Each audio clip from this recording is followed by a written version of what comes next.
Good afternoon and good evening, folks. We're back with another broadcast. This is one of our off schedule broadcasts. I know we said we were going to do the first Tuesday in every month, and here we are on this is the third Tuesday. I know how time works. Trust me, I'm an expert. Anyways, I'm here with Tim Shields, founder of Cascade Games. We're here to talk about a few important announcements, and then, as always, answer any questions that y'all might have. So, Tim, where do you want to start us off? You know what? Let's start out by telling everybody the rough overview of what we're going to cover today, just so everybody knows where we're going. Number one, we're going to talk about a new banned and suspended player process. I'm going to give you an overview. Jonah's going to give you details. Then Jonah's going to talk, make sure everybody's up on the latest rulings. Then we're going to talk about regional sectors quickly, and we're going to talk about the Galactic Champs, including your opportunity to work those events in a little bit more detail. But we've got a very ambitious schedule today, so we're going to try and go fast. Not my forte. We'll also briefly hit San Diego Comic-Con. Then we will talk, Jonah will talk about meetups. And then we're going to go from meetups, and we'll talk about we've had more time to process our learnings around merchandise and what to do, what not to do, how to improve. And then we're going to tell you about our first test of the new merchandise system. So that's what we're going to do today. Jonah, you're frowning. I'm fiddling with some stuff on the broadcast side, so I was letting Okay. you talk and letting you fill the air while I made No the problem. captions look better. Then you keep making the captions look better. I'm going to start in because again, we have the gift of gab, and we've got a very very full agenda. Which, by the way, did you know I went to Castle Blarney and kissed the Blarney Stone one year? Okay, Tim, I know that I can stay on topic and get things done concisely. This is what I was talking about earlier. This explicitly. Okay, fair enough. And I really was doing that for humorous impact. Oh, of course. So, banned and suspended players. So I was talking with folks at the very small meetup in Portland, and we've talked more at our last Ask Me Anything about judges' responsibilities and Fantasy Flight / Star Wars Unlimited's responsibilities. And one of those responsibilities, we collectively, as folks who run events and people who staff events, we have a responsibility to let Fantasy Flight know about what's going on in the community, including and probably most importantly, if there's inappropriate behavior. Okay. But then one of the questions that I've received is, and then obviously Star Wars Unlimited, Fantasy Flight Games, has a responsibility to take steps when there's problems within the community, subject to all the constraints they're limited by, legal and blah blah blah. Right? There's a whole bunch of things that complicate it, but they're the ones who ultimately are in charge of the community. One question that came up a lot is, okay, what happens if we report somebody who has inappropriate conduct, and clearly there are cases where people need to take a little vacation from the game. We call that suspended. And sometimes people need to take a permanent vacation, and we call that the banned list, right? Very similar to how we suspend and ban cards. To me, it implies errata players as well, but that's a tangent. And if we could errata players. So, oh my gosh, Cascade Games, so Jonah and I have made an agreement with Fantasy Flight to help them out in this process, by hosting. They need to have a place where they can host a list that is accessible to judges, that is not accessible to the general public.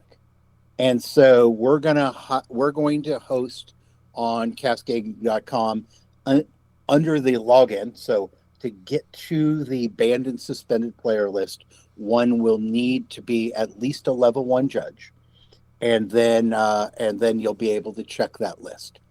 At this time, we don't have anyone on that list, but as time goes on, you can count on the fact that there will be folks in any community who have inappropriate behavior, and some number of those people will end up on the banned and suspended list. So that's the overview. Did I miss anything on the overview side, John? I think that's pretty good, yeah. The other thing I should mention before I get flooded with people pointing out the very obvious thing. This is an interim answer.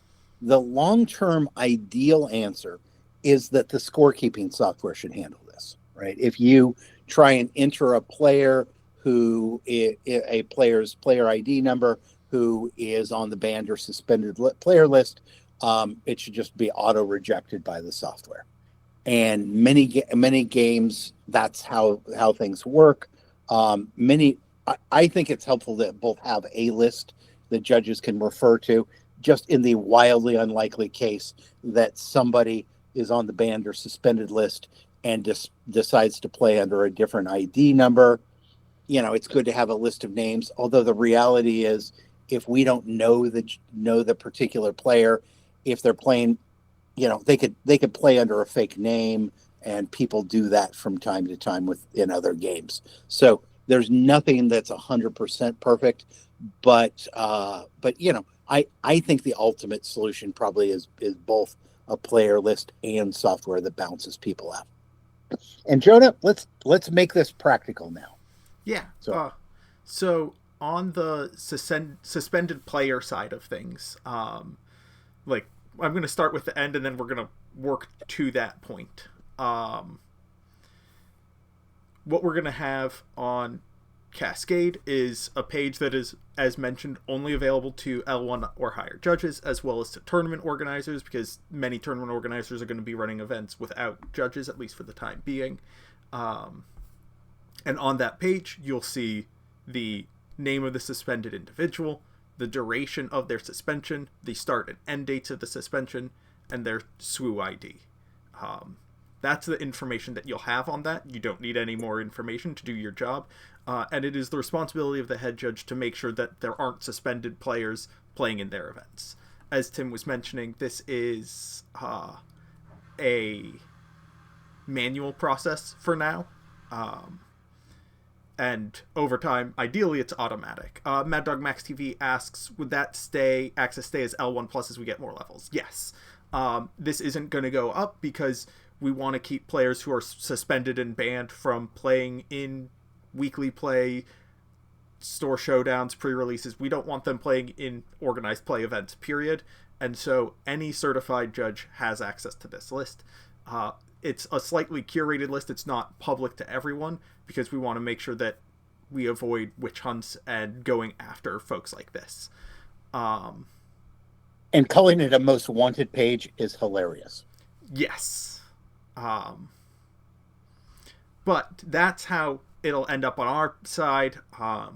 The page is pretty much complete. We just need to make a couple other things, just fine-tune a couple details, and we should be able to have the page ready.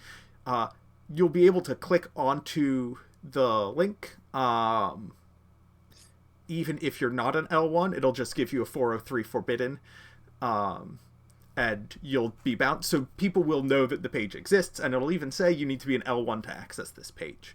Now, how do people end up there? Tim, you want to make a comment? So with at the risk of being too self-referential, there's Tennessee Monk says, Tim reads Twitch chat. Why isn't this news? And it absolutely is news. Tell the truth, I've never read Twitch chat. I've never read a Twitch chat comment in my life before. I'm not a huge Twitch fan, and as something that I use on a daily basis. So yeah, it is news. I mean, we always here at Cascade Games are striving to improve both our technological solutions and community-focused response towards y'all, and so getting Tim to read Twitch chat is just another step in our service towards y'all. So what is that? I don't understand one of the questions. And there is zero chance to get a ban list for a player. I I don't am know. If also not sure what you're asking there, Doc 1010. So if you want to reword that, we can address that. Do you mean as a player, will you not be able to see the list of? Oh, they're asking if somebody can get off the list. That is something that's going to be handled by Fantasy Flight. There's a possibility. I don't know what their systems are going to be, frankly. The idea is some folks will get suspended. It'll be like, hey, you're not allowed to play in events for 6 months, 3 months, a year, 2 years. Other folks, and I think this is likely going to be people who either do things that are extraordinarily egregious, like violent crimes, or are repeat offenders. So cheat, get suspended, come back, cheat again, get suspended, cheat, come back, cheat again, get banned. Those would be like somebody who's banned. There's possibly some sort of appeal system, but if you're banned, it's probably for a good reason. It isn't my understanding of the process, and we're going to go back to the beginning, is you're at an event, you are the head judge of an event, a player does something that warrants you taking action, you disqualifying them. In your post-event report, while Melee reports the winner of the event and all of that stuff, it'll even report this player was disqualified in round 4. That's what it'll report. Part of your responsibility as head judge, particularly for these larger competitive events, you need to write a statement that is submitted to Fantasy Flight Games saying, this is why I disqualified the player, here's my statement on the events that happened. The player will also have the opportunity to submit a similar statement saying, this is my perspective. FFG will then conduct an investigation of some sort, either just reading those statements and being able to make a judgment from there, or they might reach out to either the judges involved, the players involved, the tournament organizer, if they need more information, they have more questions. And so you'll disqualify a player, you'll submit a statement or series of statements, because you might also submit one for players, spectators, other judges involved in the call. FFG will investigate those, and then FFG will make a decision based on that investigation. It is not the responsibility of the judges, the judge community, Cascade Games, to determine what further action needs to be taken with a player outside of the event itself. However, tournament organizers at a given event can choose to take additional action with regard to their venue.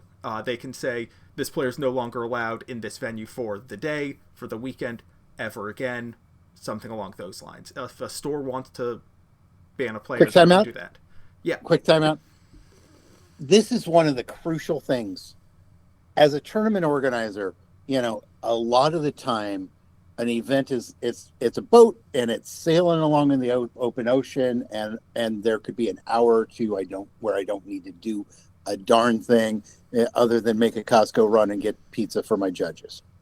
Although Costco pizza is not great, but you can get like 50 pizzas if you want. The thing is, if you're considering disqualifying a player from the event, you really need to go talk to your tournament organizer, whoever your TO is. You need to go talk to your TO first. The TO needs to be on the same page, and that way the TO is ready to back you up, because when a judge comes to me and says, I need to boot X player from the event, and this is why, this is what we believe they have done, I expect the judge to give me a recommendation and I recommend that he be sent away, banned from the store today, banned permanently. Like, the TO is not obligated to do what the head judge recommends, but it really works better if the head judge has a recommendation for me. So please have a and similar to that, sometimes the TO will take action separate from you as the judge. I've had circumstances where the TO came to me and they're like, hey, we have this player in your event. this is the actions they've taken. It's up to you to decide whether or not you disqualify them. However, whether or not you disqualify them, we are removing them from the venue and will not allow them back in, so they'll be dropped from your event one way or the other. However, but did you hear what Joe? I want to emphasize what Jonah said. Okay, we need to have what, in the wonderful world of psychology we call boundaries, right? You, Jonah, as the judge, is really responsible for the integrity of that event. As the tournament organizer, I'm responsible for the integrity of everything that happens in that venue. Period. The person who's shopping for, Warhammer miniatures is also under my authority because they're in the space that I rent, right?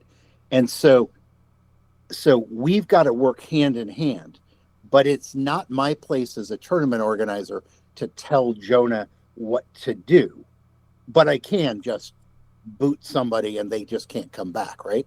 And it is not your responsibility as a judge. And I've seen judges overstep this line and tell the tournament organizer, you must kick this person out of the hall. You must ban them. And that's not their call either. So let's have the tournament, that's you as a head judge. The venue, that's me. Ultimately, as a TO, I'm responsible, including I have the ability to fire the head judge during the event if we really, really disagree, something that's never happened to me, and I only know one case of it happening at all in the time I've been a TO. But that's, I think it's worth adding that in because those boundaries are really, really important. Yes. All right, a couple of questions from the chat. What would happen if a judge is put on the banned list as a player? What will happen to them if they try to judge? Will that also ban them from judging? Yes. Yep. So the judges are, in my opinion, held to a higher standard than players. If you are banned for cheating, how can anybody trust your rulings as an arbiter of fairness? And if you're banned or suspended for actions outside of cheating, for inappropriate behavior, again, how can anybody rely on you as a figure of authority? It's important that judges maintain a positive reputation. Let me add to that if I can. Fantasy Flight. So if we're thinking about this in terms of boundaries, what are you responsible for? Where does your power go? What are the limits of it? Okay. Fantasy Flight is responsible as the publisher for the overall community. And specifically, they have the right and the responsibility to tell people who if you're eligible to play or not based on their judgment. Okay. That includes they have the right and responsibility to decide whether or not somebody is appropriate to be a judge for an event. It's really, they get to decide who participates in the event. I, as a former store owner and current tournament organizer, I'm responsible and I rent the hall and I hire a bunch of people to help in lots and lots of ways. There's a theoretical line where they can tell me who gets to work the event, who's eligible to work the event. But there have been cases where people haven't been eligible to be part of a tournament, but there were other jobs that were reasonable for them to do on site, right? But those are super rare corner cases. And what I'm going to tell you, 99 times out of 100, if a judge or a player is not eligible to participate in the event, we probably don't want them anywhere near our hall, right? Yeah. There are some exceptions to that, but so Mad Dog Max asks, super corner cases, but yeah. If you disqualify a player, should they also be banned for the store for the day? I guess there's no way to enforce that, but maybe recommend. So my answer is it depends on the behavior, right? If the player has committed some sort of crime, if they have stolen from another player, if they've thrown their deck at somebody in anger, If they've said something wildly inappropriate that is not okay to be said in the store, yeah, they should not be allowed in the store. This is, again, my opinion and my recommendation. However, if they are disqualified due to, for example, penalty points or something that they don't entirely understand, absolutely not. There have been events where I have disqualified a player for collusion because they offered to roll dice to determine the outcome of the winner of a match, and then said, hey, you're not allowed to do that. That turns this into something that looks way too much like gambling. You're no longer allowed to play in this event. However, in the rest of the room, there are other events that you're more than welcome to play in. I don't think you're a bad person. I don't think you're a cheater. I want you to have a good time here. Right. So we should schedule an AMA to really go deep into this because it's on the L2 syllabus.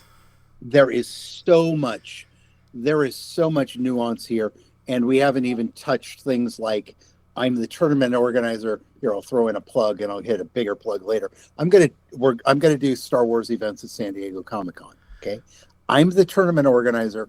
I'm running a room. However, I'm not running the convention.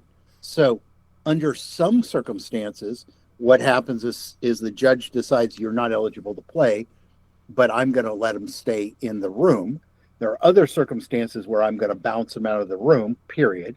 And then there are other circumstances where the convention will seize back your badge and escort you out of the venue, right? And those are all three different layers. There's all three different layers, and sometimes there's more than that because we also have authorities like police and such that stack on this. And the interactions can be complicated, but for now, wildly unlikely this stuff is going to come up. Yeah. And like something to consider is, as somebody mentions, the reaction to being disqualified. If a player is disqualified for cheating and they show remorse, absolutely, I would, like, a player's like, yeah, I just really, like, this would have been my first top 8. It would have been great. This is a deck that I brewed myself. And so beating a meta deck, making the top 8 of my first PQ, that would have been huge for me. I know that I made a mistake and I know that I should have called a judge, and I took advantage of my opponent putting extra damage on their unit that let me win the game. And now I feel really bad because I maybe could have won the game without cheating, and now I just feel like crap. Like, me even talking about that in a hypothetical sense makes me feel bad. That makes me uncomfortable. Some people will show that level of remorse, and I'd be like, okay, you're absolutely welcome to play in other events. You're absolutely welcome to stay in this space. I don't think you're a cheater. I think you cheated, which is a semantic distinction that matters to some people and doesn't matter to others. But if they're like, screw you, I didn't cheat, when you saw them do the thing, and then they said, no, I didn't do that, and they try and lie to you about the actions that you saw them take, you're like, you don't seem to care about the integrity of the event. You can then make the recommendation that they don't stick around there. But yeah, it's a lot of what ifs. There's a lot of questions to be asked here, and it's a huge topic, and one that we'll dip our toes into in the L2 lessons, dig into a little bit more in the L3 lessons, and it's something that I'm going to talk a lot about because it's really a philosophical stance rather than something that you just know. Also, you're not going to DQ a lot of players, frankly. Let's hope you don't. Right? Unless you're doing a lot of large competitive events in high-level leadership roles, you're not going to DQ a lot of players. I've DQ'd more players than I would like. I wish I've never had to DQ a player, but for most judges working at their local game store, especially within your local community, you're not going to disqualify anybody. Everybody knows each other. If it's 10 or 12 players and it's the same dozen players or 24 players, the rate at which people cheat is incredibly low, and it's not something that you generally have to worry about. However, it's very impactful when you do, and so it's something that gets a lot of attention. Let me do a quick summary statement, and then let's move on to the next one. Yes. Okay. So the quick summary is you'll be able to log on, and as a level 1 or higher judge, you should log on and check the suspended banned player list and just be aware of it. It's not going to be there's not going to be so many names on it that you can't keep track. It should be relatively easy. And it's a manual and imperfect process, and everybody realizes that, right? It's not it is not perfect. As I said, a person could play under a false name or a false number, and if you don't know them, you don't know them, right? So please don't get too exercised over it's the head judge responsibility, because everybody knows it's an imperfect process. Do your due diligence. Yeah, do your best. That's all we can ask of you. Oh gosh, and then I have a story that I want to tell, but that's tangent time. Because we're on topic 1 and we're 25 minutes. Okay, and then the next thing is, just the last part is, investigations on a publisher level take forever. They just do. It's not unusual sometimes for them to gather data for weeks or months. It is also not unusual for it to be routed through a publisher's legal department just to get legal sign-off, okay? Because we live in, at least the people who are listening in the United States, we live in an extremely litigious society, and people like to be careful, okay? If you have an issue where you reported something and you feel like you want to see action, and you haven't seen anything, because you're not going to be contacted by Fantasy Flight, right?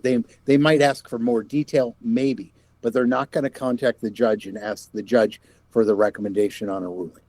But if you're worried that something has slipped between the cracks, message privately. Don't just post it in Discord, because we don't want to stir up rumors. But let Jonah or email me, okay? Let me or Jonah know, and we can check with Asmodee, and we can advocate to make sure that it's on everybody's radar. But we don't, and you don't. So you don't get to advocate for a particular outcome, and Jonah and I don't either. That's not our role in the process. Something that you can do in your statement is, if you think the player didn't do it maliciously, you can say that. You can be like, I don't think this player was malicious in their action. I think it was a cheat of opportunity. And you can share that information. You're like, I don't think this player's going to do it again. I think this player's going to do it again. That is useful information to share. You might know the player from your local scene. You might not. But moving on to topic number 2 of 6. That we're totally going to knock out in an hour.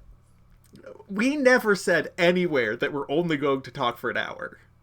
Fair enough. I have that expectation, and I don't know why you have that expectation. You call me for 5 minutes and we talk for an hour. What do you think we're going to do when we plan for an hour? You're right. Okay. Hey, what's topic 2 out of 6? You have the topic list in front of you. I know. I was trying to give you a little lead. No, okay. I don't. Rulings, yes. Any rulings that Jonah needs to talk about? Any rulings that folks need to ask questions? So, if anybody has any questions about rulings that we haven't already thrown into pending clarifications, please feel free to drop them in chat. Probably not going to go over them in too much detail. I just want to mention that at this point now, a couple weeks ago, Jump to Lightspeed Comprehensive Rules came out, and then later that week we got the policy updates, and then after that, or a week and a half later, Comprehensive Rules was before pre-release, and then policy updates were on release. But with that, we now have lessons that cover both the policy updates and the rules updates, as well as a quiz to demonstrate your mastery on the Jump to Lightspeed changes. It's a 10-question quiz on a 7-day cooldown that currently doesn't affect your certification in any way, shape, or form. In the future, we'll have a little check mark next to your name showing when you last mastered a course material. So, like, if you certified in 2024 and the year's now 2028 and you haven't taken any quiz since then, there will be some cobwebs on your profile. If you've taken the, I don't know what 2028 set number will be, but like the set 16 mastery quiz, it'll say updated 3 weeks ago. And so TOs and other folks looking at your profile will know that you've kept up to date. We've had about 100 people take that mastery quiz just as a fun little thing, and it's something that you can take over and over again. And Jonah, you also, the three things we've talked about so far, DQing, DQing, and the rulings, and the set. You have really specific training on all of those things, right? Disqualifications is coming. I'm checking. Oh, it is not public.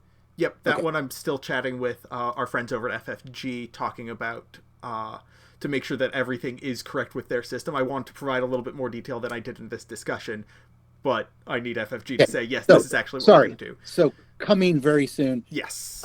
I reviewed it weeks ago, so, soon. Gentle Giant 303 asks, are the mastery tests going to be required for maintaining higher levels? Currently, that is not the plan, so no is the short answer. However, staying up to date and demonstrating that you've stayed up to date through update quizzes and the like is useful for tournament organizers. So it's not going to be a hard requirement. We're not going to de-level you if you don't take these mastery quizzes. However, a tournament organizer might say, it seems like you haven't done an event for 2 years and you haven't taken any quizzes in 2 years. I don't know if you know the game anymore. Whereas if you're regularly working events or if you're regularly taking quizzes, you're showing that you are staying up to date on the rules. And a piece of that too that's strongly implied by what Jonah's saying, but we haven't really talked about it, is we have very firm plans of creating there's still many details that need to be worked out too, but we want to create judge resumes where there is a page where a tournament organizer, after you've applied for an event, can click on your name and easily view all the certifications and your work history, etc. And we're not going to go into that in any length at all today, but just know that that's something we're working on. Yeah, so as Mad Dog Max TV asks, are events ran going to be put on profiles? And that is one of our goals. Yep. Doc1010 asks, are the judge exams being updated with new rulings available or just offering the mastery quiz for any new rulings? So the way this is going to work is when Legends of the Force comes out, set 5, I'm going to look at the questions on the Jump to Lightspeed mastery quiz, figure out which exams that they should be assigned to, and then assign them to those exams and update the lessons. Right now, the level 1 lessons, for example, don't cover any of the rules from Jump to Lightspeed, and so testing people on those rules when we don't teach them isn't fair. And so for the duration that the mastery quiz is available, and the education is not available, we're not going to update those tests. However, once that mastery quiz is retired and we update the lessons, those questions will be added to the appropriate test. With regard to older events, we're looking into tools to manually add larger competitive events or import from older events. So you can say, yeah, I was on this Melee event, and you can just put in a link and it'll be like, yes, you were. We'd love to have a verification system. Otherwise, we're fine with manually adding yourself to events. But that's happening down the line. And I'm very excited about it, and it is quite a ways down the line. There's, if we talk about things in, this much time and this much time, it's probably somewhere in the middle, but it's going to be a wise. Yeah. So part of it is, we want to, one of our primary goals with this is supporting tournament organizers. What we're trying to do is give you opportunities to work events and help organizers find judges to work their events. And making life easier for the tournament organizers, I'm going to be honest here, is a bigger priority for us than making your life easier, because y'all are very engaged and very excited about this. And so you're willing to put in a little bit more work, for example, manually adding events to your event history down the line, whereas tournament organizers don't have as much. This is what they do for work, and they're very constrained in their time. And so making this process as easy as possible for tournament organizers and stores is our first priority. And so we're working on a tool for the set 4 planetary qualifiers where tournament organizers are going to be able to more actively solicit judges and find judges for them. I want to. Yeah, go ahead. I'm just taking a question from chat, so if you want to add on to that. I was actually just going to take a question from chat too. We'll talk a lot more about it when we get to the merchandise side of this, which is topic 6 of 6, and Rich, we're on 2 of 6, so it's going to be a bit, but the process of We'll talk making about sure that. is coming. We don't have anything to announce today, but we will have stuff to talk about how we're going to get shirts into people's hands when we have shirts. So at 4122 asks, But my still, somewhere between that far out and that far out. LGS asked how they can register as a tournament organizer in order to endorse their judges. They should be able to go to nexus.cascadegames.com, go to user search, and then select organizer search. They'll be able to find their store there, and then should be able to just link their account using their email, as long as it's the same email that they have registered with Asmodee and FFG. If they run into any issues, they can shoot me either a DM on Discord or an email at jonah@cascadegames.com, and we'll be able to help them out there. Okay. All right. That's back to our agenda. Oh, one more thing. I just want to give a quick shout out to our friends Ashlyn and Donovan. Together they put together a nice little resource for us that went live today and was concepted today. Very fast turnaround on this, but now on Nexus, and you can find it through the Discord as well, we have a link to card-specific rulings. And so if you go to the card search on StarWarsUnlimited.com, look at a particular card, it'll show you the rulings for that singular card. We now have all of those on a single page, so you can search for specific cards to see if they have any card-specific rulings relatively easily. All right, next topic. Actually, just tell Soda, we'll get to Galactic Championship in a few minutes. Okay. Next topic is regional sectors and Galactic Championships. Take it away, Jonah. Alrighty, so as you are very well aware, regionals and sectors are coming up all over the globe. FFG would like us to encourage you to go out into your communities and talk a little bit more about them, encourage folks to go. I'm going to put together a little hype sheet that you can share with your communities and encourage folks to go to those events. I'm really excited to be going to them. I'm going to be going to 4 of the 6. I'm going to be going to Milan, Liverpool, Denver, and not Denver, Richmond and Minneapolis. And I think these events are going to be really exciting. There's going to be all sorts of stuff there. Like, there's, of course, going to be the main event. There are going to be cool prizes on the prize wall, including treatments of cards that are unique to those events, play mats that are exclusive to those events, but also it's going to be a room filled with 1,000, 2,000 people playing Star Wars Unlimited, which is not a thing that has happened anywhere on the planet yet. There are going to be a bunch of people with trade binders. I don't know how many showcases are going to be in those rooms, but there are going to be a lot of showcases in those rooms, and that's going to be very exciting. You're going to be able to, like, if what you want to do is just draft for 48 consecutive hours, you'll probably be able to get away with doing that. So encourage your friends and your communities. If you're going to work an event and you're like, hey, how am I supposed to afford all of this travel and lodging? Just grab 3 friends from your game store, be like, let's carpool down together, let's get a hotel room together, and your costs just got cut in a quarter. That saves you. Splitting a room with even one person makes trips so much more affordable. So, Jonah, folks want to know why you're not going to Denver, and is it because you're mean? Which clearly that is the correct answer. It is, in fact, because I'm going to be on a different continent. I'm going to be in Liverpool. I just like the idea of Liverpool more than Denver. That's it.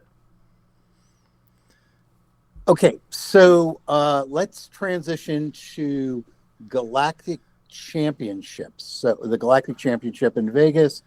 Before you actually dive into that, Tennessee Feet Monk has a question that I want to address real fast.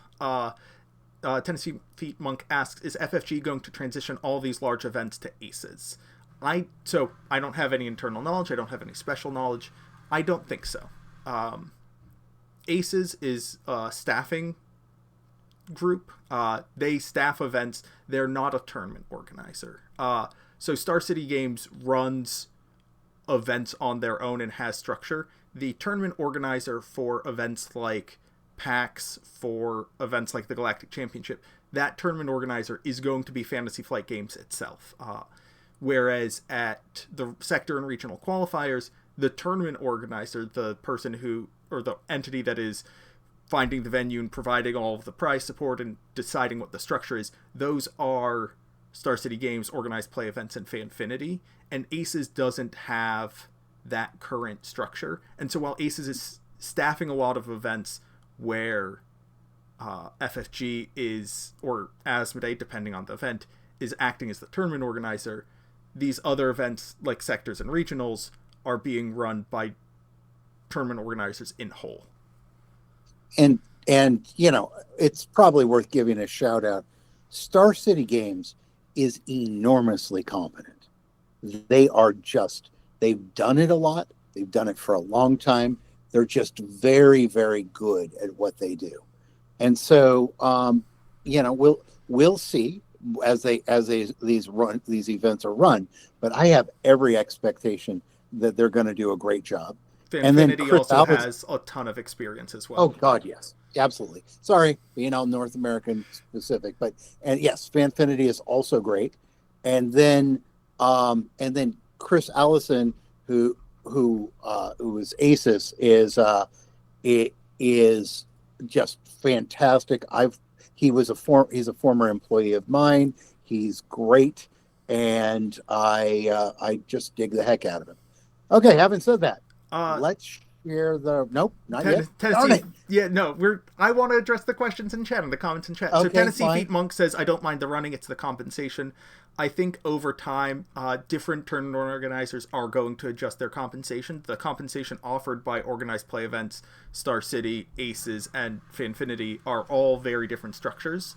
And over time, if one or more tournament organizers aren't offering compensation that people are happy working for, fewer people will apply for those events, and compensation does change.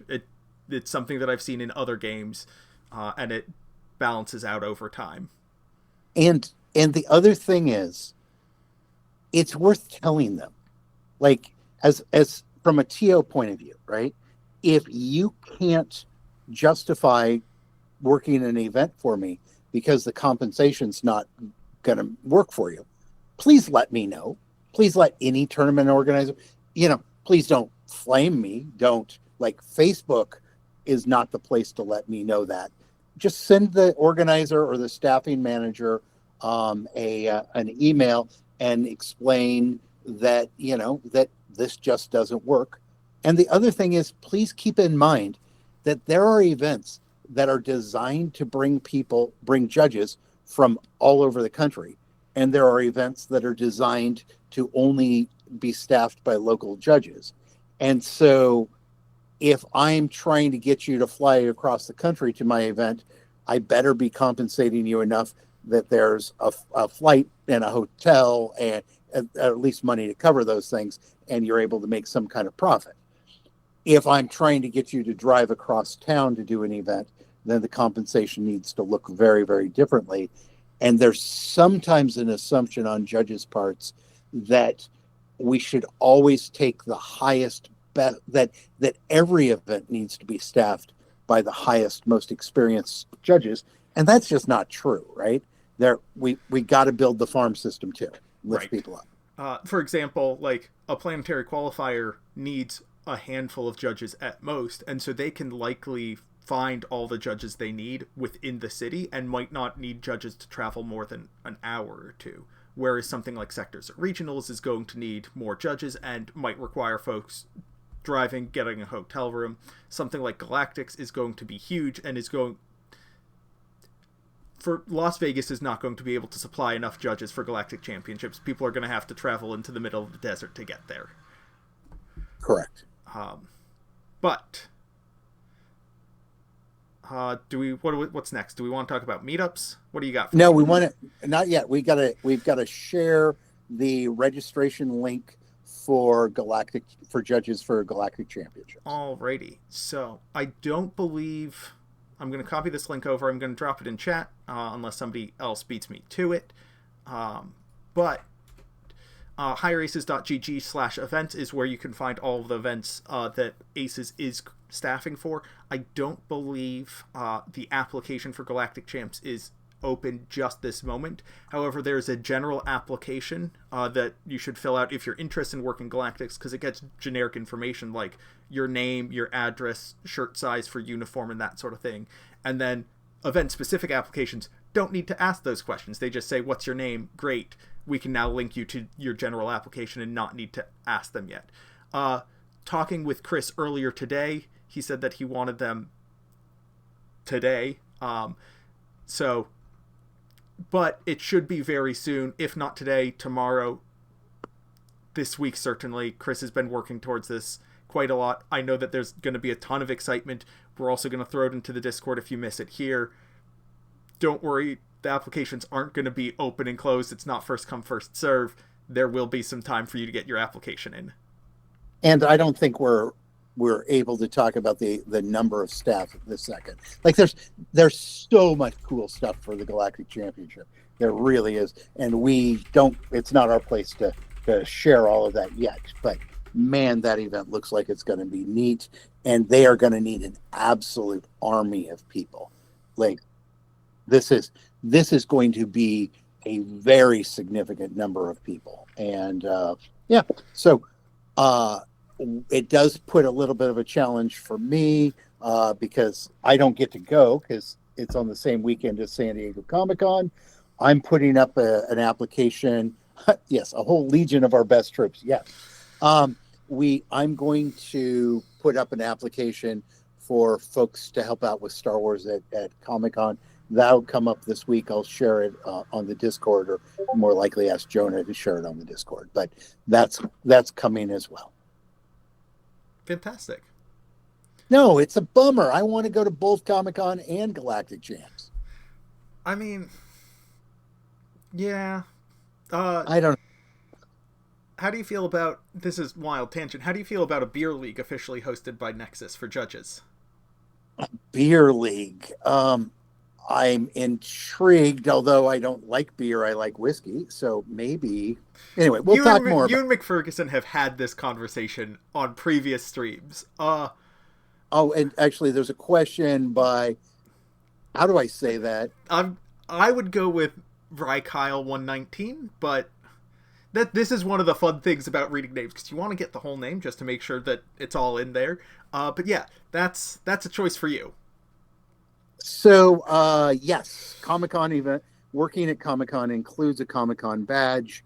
You need to work, my general policy is you need to work 2 days of the convention to get a badge. And one of those has to be either Friday or Saturday. So you can't be like, I'll help Wednesday and Sunday and then all the fun days, right? Because I need the staff. I need staff on either Friday or Saturday, but it should be a good time. And Comic-Con, frankly, isn't going to work out for you if you're out of the area unless you really value the Comic-Con badge, right?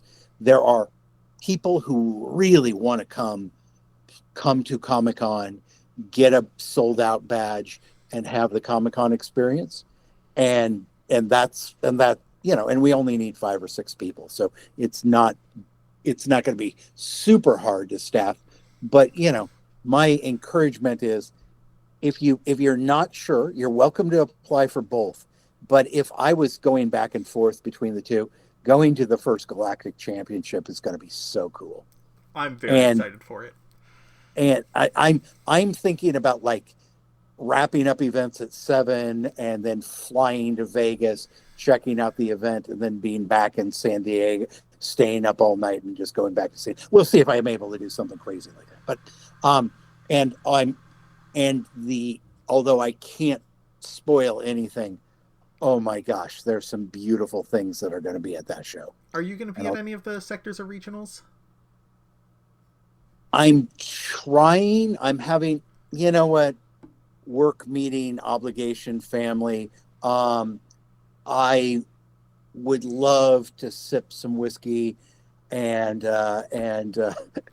10 damages equals a shot. Yes, that would be fantastic. Except for those of you who saw me play on stream, you realize I'm shitty, and I absolutely should have used my leader on the ground instead of throwing him on as a pilot. But I was so excited about having pilots. Anyway, okay. With the question about having just a casual league or casual competition for judges, that's absolutely something I would love to do. However, if I do that now, that delays L2, and you don't want me to do that. So, priorities. It's on the list. We got to get going. Meetups. What else do we have to say on meetups? Let me just bring up the meetup schedule real fast. And cut that over here. As you're doing that, should I just fill the space? Nope, it's up now. And so we currently have, through the end of May, 5 more meetups scheduled. We have our meetup in Milan at the 28th of March. Then the next week on April 4th, we have Liverpool sectors. I'm going to be at both of those. I'm going to take a couple weeks off. And then on the 25th, I believe, of April, I'm going to be down Richmond for sectors. Beginning of May 9th, I'm going to be at PAX East. And then at the end of May, on May 23rd, right before Minneapolis Regionals, that's going to be our 5th of our upcoming meetups. So one of the people says, what about a judge tournament at meetups? I love that idea. I don't know if it works out in terms of time, and I don't know if it works out in terms of time, but I would love to do, even if it's just like 3 rounds of fun play, and I think it's absolutely reasonable. I should have talked to Joan about this first, but if we could figure out a way to do it and then give everybody, who plays in the tournament some kind of little goodie as an extra bonus, I think as long as it builds the community, I really like it. So for these, unfortunately, the short answer is going to be no, simply due to time constraints and locations. All 4 of the sectors and regionals meetups, I don't have PAX planned yet, but Milan, Liverpool, Richmond, and Minneapolis, those are going to be happening late afternoon, early evening, the Friday before the event on site. They'll be open to anybody who's interested in showing up, whether they're a player, a certified judge, on staff, or not on staff. However, we are able to use this space due to the graciousness of the tournament organizer having already rented the hall and setting it up the night before, and they want to leave at a certain point. So I know that the plan for Richmond and Minneapolis is we start at 4, we get out of there at 5, so that their day ends at 5 o'clock and they don't have to stay for overtime, because they're going to be working overtime Saturday and Sunday anyways. For Milan and Liverpool, I think we start at 5 and go until 6 local time. I recently learned on March 30th is when Europe observes daylight savings time.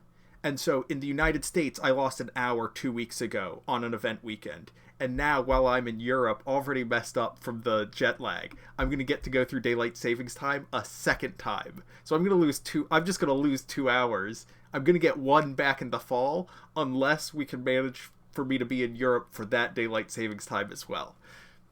But these meetups generally are going to be about an hour on site with presence from the tournament organizer, because that makes organizing and finding a space that will fit enough people so much easier. Actually, you know what? I should throw something out. If somebody's from Europe, we're hoping and intending to go to Essen, and we need to figure out a venue for meetups there. So, yeah, email me, message Jonah if there's a place you can think of that works for getting folks together. It's got to be close to the venue in some way. Yep. Could be in the venue too. Although I prefer not to be in the venue, so that way people don't have to buy a badge. Yes. For meetups at conventions like PAX East, Essen, I'm going to spoil people. We're probably going to do a meetup at San Diego Comic-Con and Galactic Championships. You're shocked. for those at conventions, we would, as Tim just said, rather have them outside of the venue so that people don't need a badge in order to attend. This means maybe finding like a hotel lobby or finding a bowling alley is a common suggestion, but just finding something local nearby that people can get to that does not have an entry fee so that it is as accessible as possible.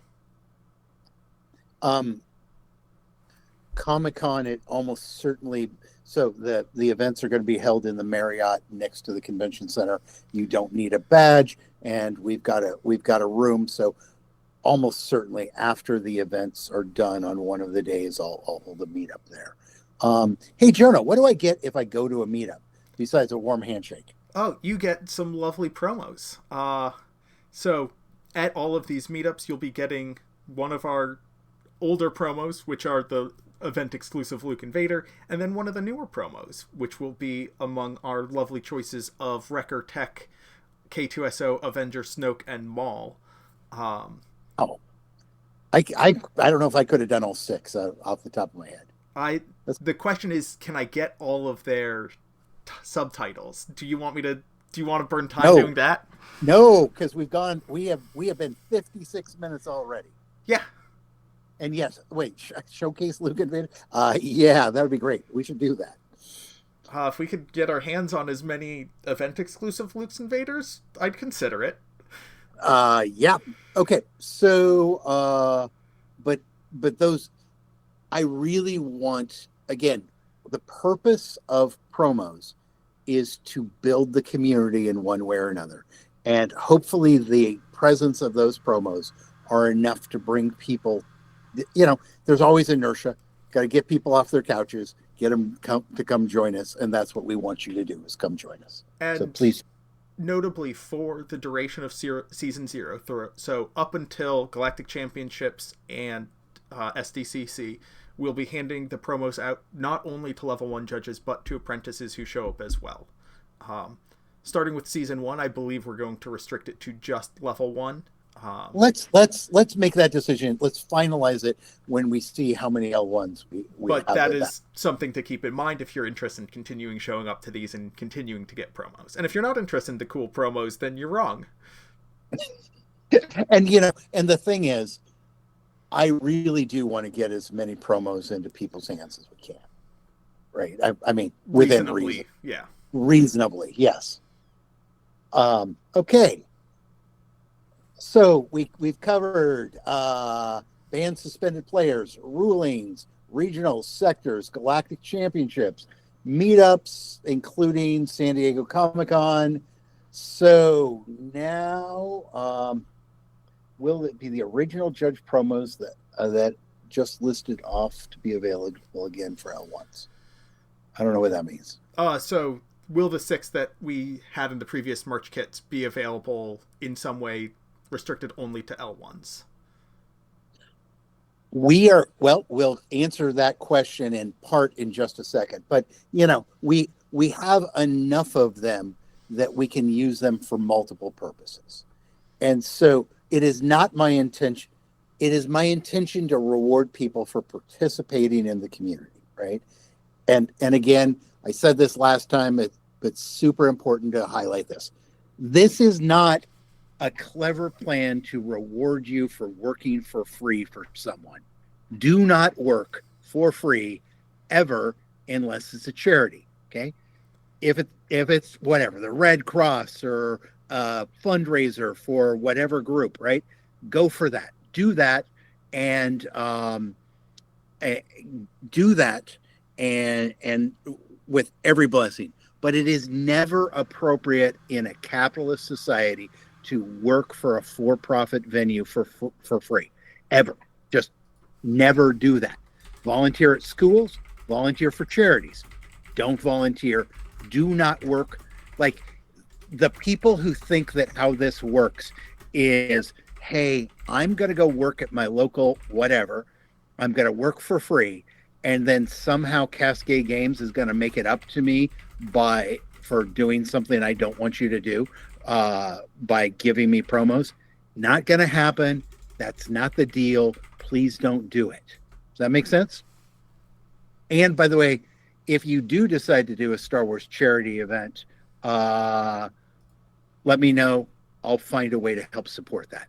I don't know what that looks like yet, but I've got lots and lots of stuff over the years. Also, this is something coming from FFG because I talked with them briefly at PAX Unplugged about charity events. Reach out to them. They would, if you're running something that's pure Star Wars Unlimited, they would love to talk about that and maybe provide, if not support, maybe just some signal boosting so that more people can hear about that event. And then there was a question that, for sale again. Yes. Okay, let's just go into it. Yeah. Okay, so we covered some of this before. Jonah and I have been spending a fair amount of time on this, but it's important that if you're not happy with any of it, you can talk to Jonah, but I'm the decision maker about merch and ultimately about promo use. And so it is my intention that if somebody wants to yell, that they yell at me, not Jonah. He's far too nice a person to have you guys yell at. I'm not encumbered by that problem to the degree Jonah is. And so if you want to object, if you're upset, in person, I'm happy to talk with anybody till I'm blue in the face. And I answer my emails, tim@cascadegames.com. Okay. Let's see. Merchandise. Here are our learnings from doing the first merchandise sale. And by the way, please be aware, it's going to be an imprecise process. We're going to get better, but do not think that we're going to be amazing at this. I know sometimes people think that trying to do shipping and fulfillment around the world is easy, and it is just not. It is awful. So with that in mind, where are our big learnings? The major things, and yes, we can spend an hour on this easily. Number one, Europe and Canada. The customs and shipping stuff there was problematic anyway. One of the things, and I feel bad about it, even though folks were warned, one of the things that I've agreed with Tier 1 Games to do is we're going to give everybody who was in, because some folks there, for U.S. people who don't know about this, there were people who ended up in some places with, close to $100 of either VAT, some combination of VAT and tariffs.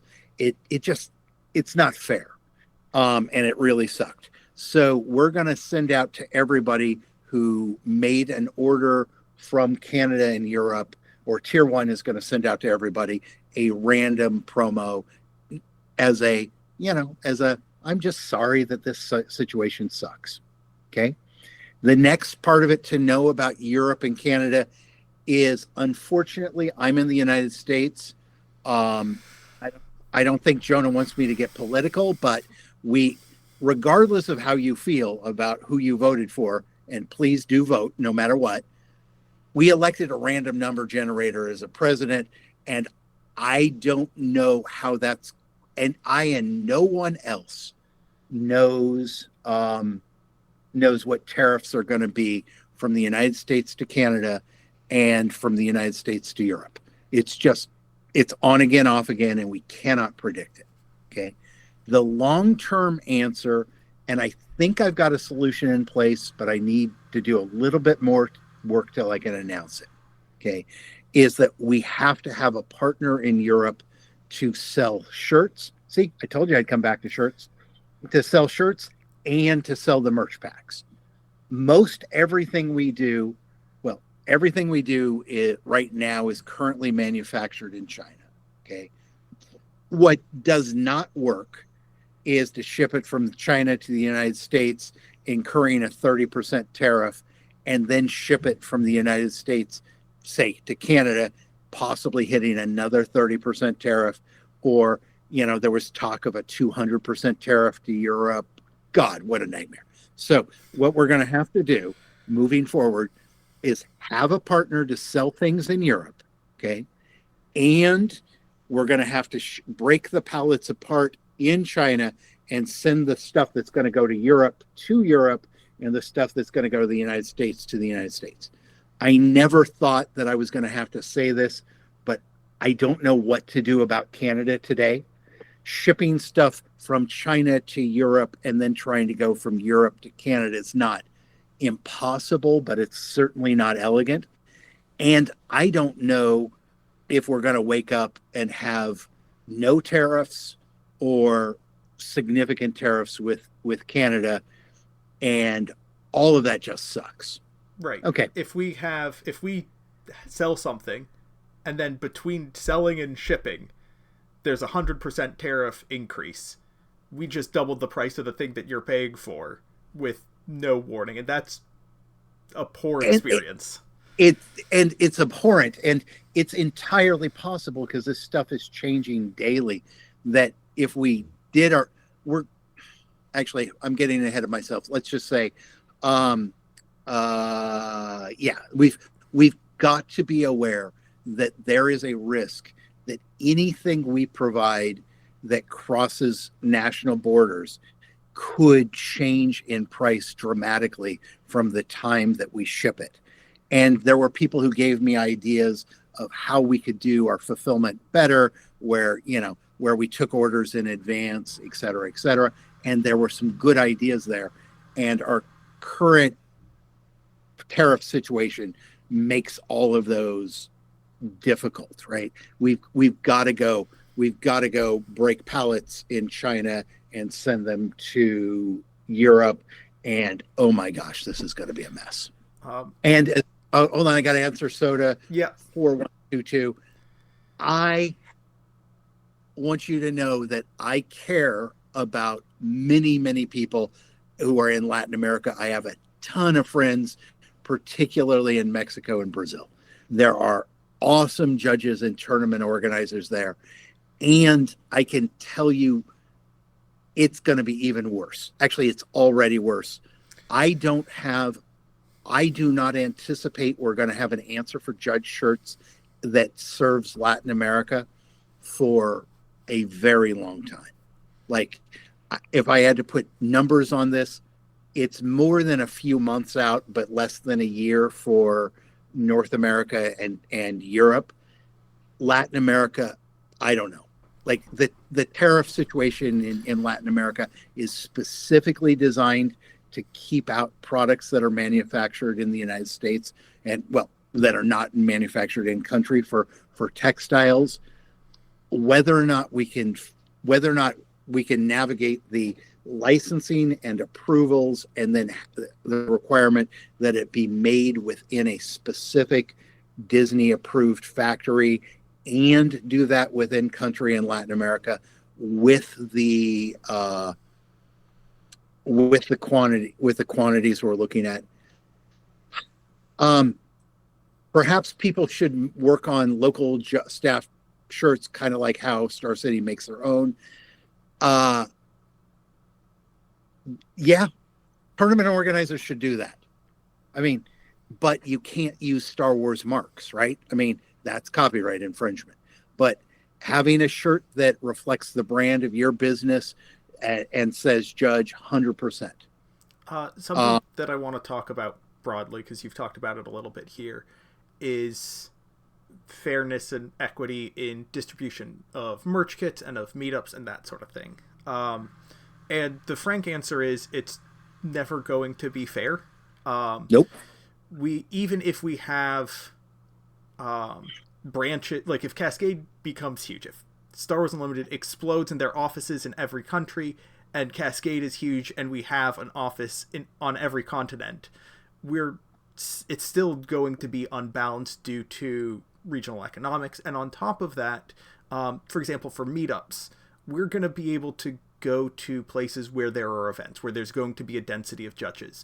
This means that to be able to attend a meetup, you need to be able to go to some place that has a density of judges. This means that if you live in Boston or Seattle, San Diego, Chicago, where they're massive gaming conventions every year, you're probably going to be able to go to a massive gaming convention every year, or at the very least a meetup every year. If you're in a major city that frequently hosts other tournament organizers, independent tournament organizers who run tournaments, you'll probably see one a little bit less frequently. And if you live in some place that is more remote, you're unfortunately not going to see these large events, and it's prohibitive for us to go out to, North Dakota. We're North not going Dakota, North Dakota. Yeah. And so, although I love your fossil beds, North Dakota, great place for fossils. Yeah. We wish that everybody could get these promos. We want to make sure that we want you to have opportunities to get cool things. We want you to have opportunities to work events, but I can't make it so that there are events near you that are accessible to you. It's also true that folks who have more financial flexibility due to their income or life status are able to travel more or can afford to lose money on an event if they really want to go to something. And so while we will do our best to make things as accessible and equitable as possible, they are not going to be fair and equal. And that's something that makes us sad. We're not happy about it, but it is a reality that we have come to accept. And while we will do our best to balance things out, we're not going to be able to make things perfect. And then Major, how do I say that? Patapon. Patapon. Okay.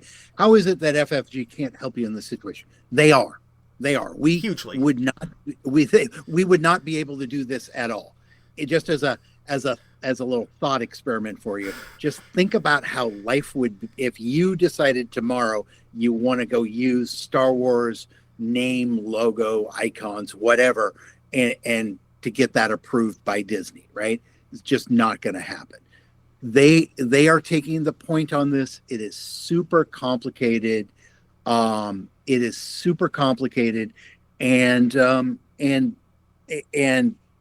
we're, it's not just that we're getting good cooperation. They're being awesome, and it's complicated. It's time consuming, and you mean the distribution side of it? Well, the problem is that the real problem, like, we will be able to solve Europe, North America. So, which includes, for those keeping track, Mexico's partially North America. I think we'll be able to solve that as well. But the laws in Latin America, I shouldn't say all of Latin America, it's a big place. Brazil, for instance, it's specifically designed to make it very difficult to bring textiles into the country. And super expensive. And I don't want to go to people in Brazil and say, I can give you a Judge shirt. I mean, because we could. It's just not economical, right? I don't want to say to them, yeah, you can have a Judge shirt, but it's going to be $200 US, right? That would be ridiculous. And it would also put people in a position that's really unfair. And so there's some kind of level where I'm like, I just can't do it. Maybe we'll find something else. Maybe we'll find some. What did happen with Judge promos from FFG, not the Nexus ones, disappearing from which JTL? Jump to Lightspeed. Jump to Lightspeed. Sorry. They were not included in the pre-release kits. And my understanding is they are not going to be included in the kits going forward. And next time I'm out, I need to get more answers so I can have a more satisfactory answer to you. But I don't know. I don't know what the thinking was behind it. So I guess all I can say is I don't know. Yeah. Okay. I want to address Soad 4122's question a little bit generally. For instance, I'm from Mexico and I'll travel to Vegas for the Galactic Championship. Is there a way I can get a Judge shirt, like pre-purchase one, and pick it up at the event? So shirt, no, we're not I don't think we're going to have them in time for the Galactic Championships. We might if everything lines up Maybe perfectly. Everything has to line up perfectly. I don't have an official Star Wars Unlimited Judge shirt. The closest thing I got is a T-shirt that says Star Wars on it. But for our various merch kits, if you have a friend or if you're visiting the United States, if you have an address somewhere where we are shipping, you're able to order to that address. We're not going to say this is only for judges in the United States. This is only for judges in Europe. We're shipping to addresses in the United States and Europe. If you have a friend who lives in the United States, or if you're going to be working an event up here, or if you're going to be traveling for vacation, and you're able to just be like, yes, just ship it to my hotel, or have it holding in this location. Like, if you're able to set that up on your end, then we strongly encourage you to do so. We'd be happy to have that happen. So I want to jump back, which is McFerguson says, so pre-release kits aren't going to have judge promos anymore, and we don't know why at the moment. And I don't want to say they won't have them anymore forever. I don't know the answer to that question. I know that the next couple are not. So I asked a little bit about this, and from a fairly low-level person who said, and I mean low-level in the hierarchy, not in worth as a human being, and they said to me they weren't sure why that change had been made, but it had been made for the next couple sets. And they also told me they had been receiving a lot of feedback from judges that were not super delighted with this. And unfortunately, that's all I know. If you guys want, I can track this down and get more detail at some point. But yeah, but it's not. But it wasn't the highest priority on my trip, so I didn't put time and energy into it. So back to merch kits. We're not even there. Okay. Europe, Canada, hard. Tariffs suck. Breaking things apart, shipping to other points, hard. I think I've got a partner identified. We'll be ready to announce. However, the next merch kit, well, we'll get there in a second. Okay, next one. Everybody hated first come, first serve. Yep. You just did. Let's get rid of that. So let's get rid of it. That's the one thing under our control that we can get rid of most easily. So rather than doing the next kit at quantities of 300 or 500 or 1,000 or whatever, I want to do a smaller number, and I want to do a test, and we'll get to that in a second. But we, meaning Jonah, came up with a way of eliminating first come, first serve. Okay. The other learning we have is I suspected people were going to be really excited about merch kits, but I didn't know how excited they were going to be. And there was, one, super high levels of enthusiasm. Two, there was a fair amount of hurt feelings about it. And as I've said over and over again, my primary goal is to build the community. And so I don't want a lot of hurt feelings. So we're going to do a couple things about this. Number one, we're going to level gate things more.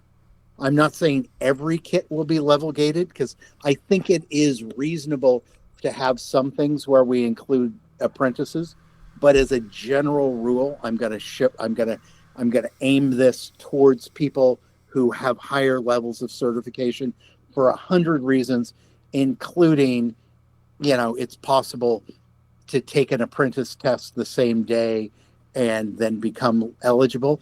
And that's not what I want. I want people to as much as I can, to be channeling the goodies into people who are members of the community. That makes sense? Makes sense to me. So why don't we get specific about what we're doing? Okay. Well, there's one last learning, which is play sets versus onesies of things. And we're going to try the experiment of not having it be play sets and see how that goes. Okay. I think we got a million things. What's a gray pile of shame? That's the colloquial term for unpainted miniatures. However, Oh, because they come in gray plastic. However, as I mentioned, these are all primed, and so they're generally white and or black, not gray, so I'm fine. Don't worry, I have a spreadsheet tracking how many of them are painted and unpainted. Don't worry about it, it's too many. Anyways, let's get back to the thing that people care about, promos over my minis. I don't know. I think if we did a survey, we'd come about 50-50. But okay, so what's our new plan, Jonah? Okay, so I'm going to get into some details. Don't worry about, like, I know that you're going to copy this over to the Discord immediately. I'm going to be putting something in the Discord later tonight and sending out an email. But Actually, wait, before you start, I'm going to do one thing. The plan starts with Jonah's going to tell you a plan, but what we're going to do is we're going to do a small, very limited test to make sure the plan works. Because if things fail and we do it over a limited geography with a limited number of people, then it doesn't look like a mushroom cloud. It looks, I don't know, it looks something smaller than a mushroom cloud. So we're going to do a small, limited test. Take it away, Jonah. So starting tomorrow at the same time this broadcast starts, so 2 p.m.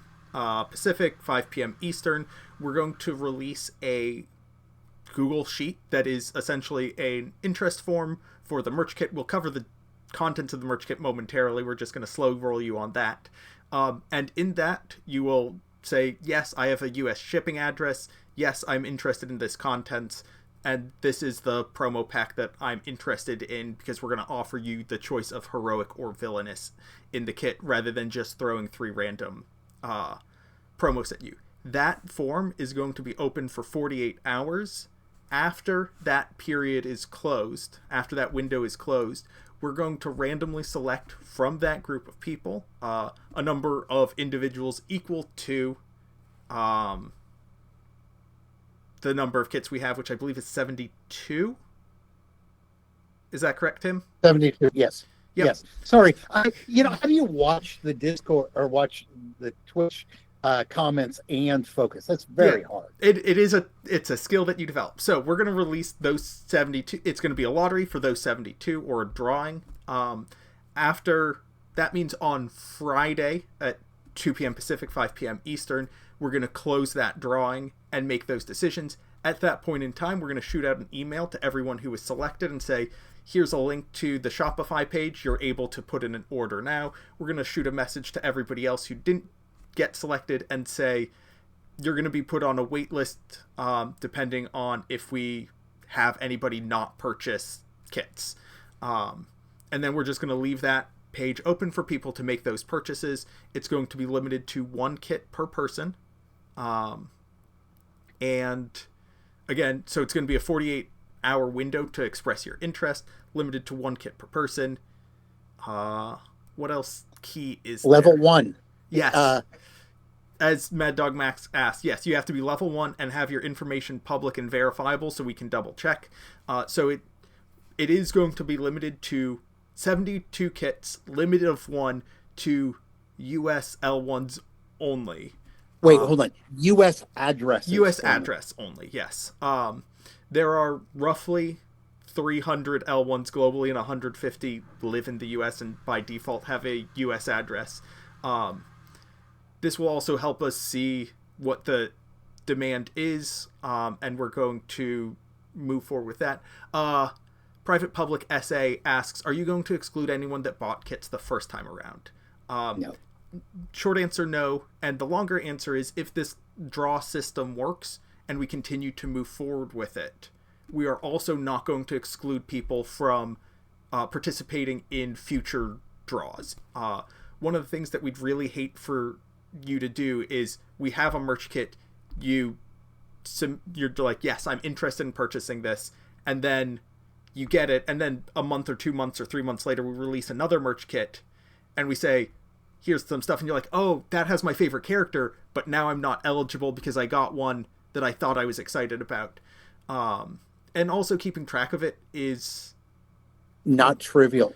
Right now, when those, what I'm hoping, what I'm expecting is that we will have more than 72 people who want these.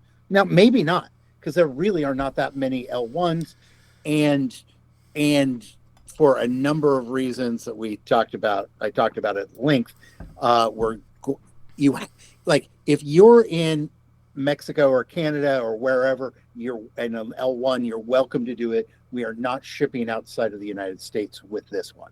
Okay. Um, and so then, but if you're in Brazil and you have an address in the United States, a buddy's house, whatever, that's perfectly fine. I'm going to take all of those, and I'm going to bust out a dice, and I'm going to roll to see who, and I literally mean I'm using a dice to roll to determine who gets them and who does not. I mean, I would So probably use Rand in a Google file so we no, can do it automatically and not have to actually, do it manually. what I'm going to do is I'm going to go through and verify everybody to make sure they actually are legitimate, and then I'm going to roll a dice and determine who gets it. And yes, you probably would do it with technology, but technology is not my friend. So, so that's how the process will work. There will also be an identical or nearly identical kit that comes out in the middle of the summer that will should, for all intents and purposes, duplicate this. That will just have much larger quantity for, and at that point we should be able to distribute around the world. Yes. Again, as mentioned, this is a systems test effectively, and we will again have the same objects available in the summer. Do we want to talk about what those things are? Sure. When are we? Okay. I'll start and then you continue. Okay. Yeah, go ahead and start. The part I really like tokens, although this game probably requires more tokens than I like, but there's a lot of tokens. There's the GameGenic has fantastic tokens, but there is a problem, which is what are you going to hold them in? So we're coming up with both the standard base set of tokens that have been sold out, but there's been a small number of them released, and we've gotten 72 of them, so that's great. And so there's the base set of tokens. There's also the Twin Sun set expansion to the GameGenic tokens. And then a local person, because I put out a shout. By the way, thank you to the entire community and the people who referred me to this connection. But there's a local person actually in Portland who is 3D printing a token holder that is it's specifically designed to hold these exact tokens. I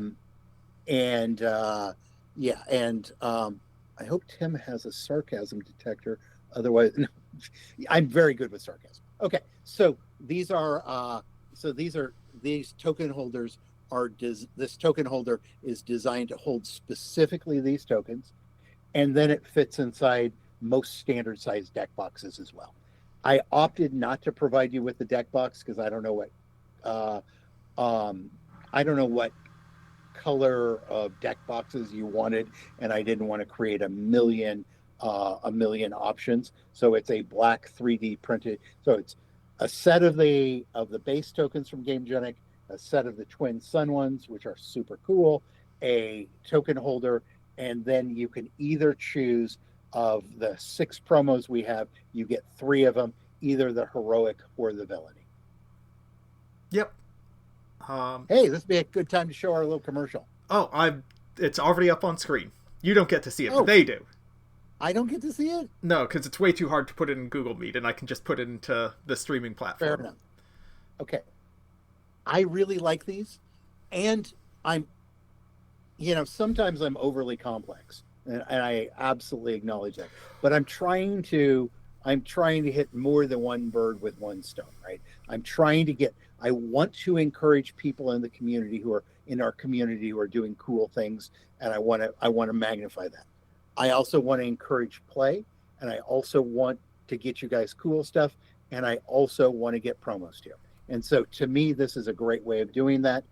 And we will ship anywhere, like I said, anywhere in the United States. And what else do we need to tell them? Price, $110? $110 includes shipping. Includes shipping. Yep. And for the promos, as again, it's going to be your choice of either the 3 heroic cards, so K2SO, Tech, and Wrecker, or the 3 villainous cards, Avenger, Maul, and Snoke. Snoke. Hate that guy's name. Really don't like that. I should go talk to Disney. Maybe they'll change it. And no, not new. We're going to keep using the current ones for a while. We're working on new promos. We're very excited about them, but we have nothing on that front to share with you at this point in time. So Mad Dog Max TV, yes, $110 for your choice of 3 villain or heroic, and both token boxes and 3D printed holder, not a deck box. So it's not a deck box. 3 promos, token holder, free shipping. Free shipping. But no deck box. And, right. And so and this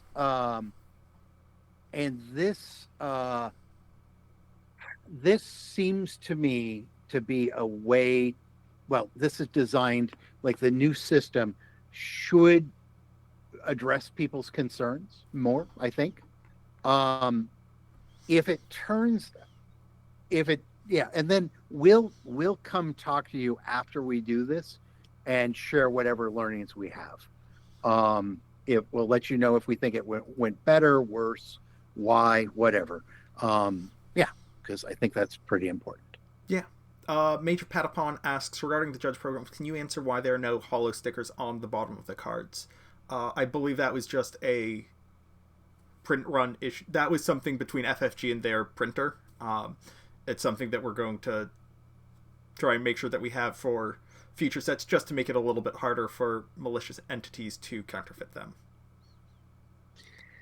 And yeah, I noticed that too, and I guess I knew that they weren't going to have those, but I would prefer, I would have preferred that they did, but to me, not my highest priority, that to get those, but I'd like to have those soon enough. And it's not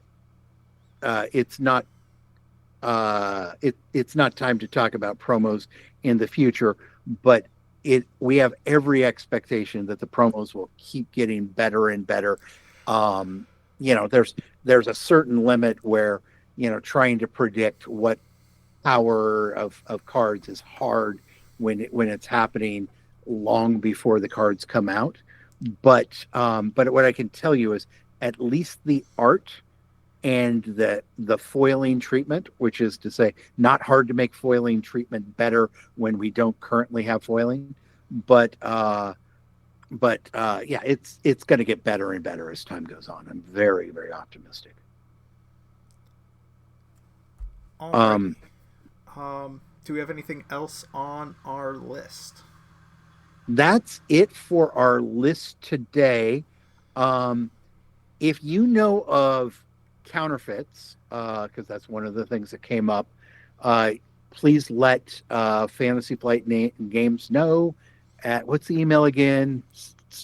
Is it questions at Star Wars Unlimited? There's unlimited at fantasyflightgames.com. It's unlimited at Fantasy. Okay. Yeah, but that would be a good thing to let people know. And as a judge, you know what to do about counterfeits in a tournament, right? That should be covered by policy. Yep. And Whiskey League soon. Man. Yeah, I don't know. We'll do a meetup in Scotland and try and figure this out. Let me get that link for Galactics again as well. And yeah, thank you for posting my contact information. And I'm always, I don't want to be one of those people who's full of BS, who tells you that, I'm always going to change things based on your feedback, because I'm not. But I will always read it, and I will do my best to have a discussion with you. I tend to shy away from discussions in places like a Discord, and I absolutely hate Reddit. So I'm not going to have public discussions, but I'll pretty much talk with judges about anything. Yeah, I have worse boundaries than Tim, so I'll talk with you on Discord way more frequently. But as we begin to wrap up an hour and a half in, if anybody has any questions, now the time to ask them. Otherwise, we're going to get out of here relatively quickly. Wait, I'm not following something here. But realistically, you catch more flies with honey, so I wouldn't was that just generic, or is there something specific? Yeah, you said yell at me. Okay, email. yeah, please. Oh, got it. Yes. Yeah, please. God. Like, Reddit's fine for many purposes, but yeah, if you want to give feedback, that's not the place to do it. Yes. Okay. Alrighty. Okay. Thank you so much for joining us, and we'll see you at the next one. Yeah.